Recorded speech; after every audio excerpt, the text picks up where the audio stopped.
पाहत आहोत जनकार्य न्यूज, जनतेच्या न्याय हक्कासाठी लढणारं एकमेव न्यूज चॅनल जनकार्य न्यूज। आंतरराज्यीय दत्तवाड मलिकवाड बंधाऱ्यावरील पाणी ओसरले, वाहतूक पूर्ववत सुरू। धरण क्षेत्रात गेल्या काही दिवसांपासून होत असलेल्या मुसळधार पावसाचे प्रमाण आता कमी झाले आहे। परिणामी दूधगंगा नदीला आलेला महापूर ओसरू लागला असून महाराष्ट्र आणि कर्नाटक या दोन राज्यांना जोडणाऱ्या आंतरराज्यीय दत्तवाड मलिकवाड बंधाऱ्यावरील पाणी पूर्णपणे ओसरले आहे। बंधारा खुला झाल्याने या मार्गावरील वाहतूक आता पूर्ववत सुरू झाली आहे। काही दिवसांपूर्वी नदीची पाणी पातळी वाढल्याने हा बंधारा पाण्याखाली गेला होता। बंधारा बंद झाल्यामुळे स्थानिक शेतकरी, दूध व्यावसायिक आणि वाहनधारकांना मोठा मनस्ताप सहन करावा लागला।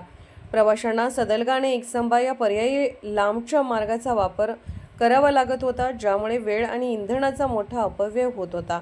आता पाऊस कमी होऊन पूर ओसरल्यामुळे हा मुख्य मार्ग पुन्हा सुरू झाला असून सीमावर्ती भागातील नागरिक आणि शेतकऱ्यांनी अत्यंत समाधान व्यक्त केले आहे।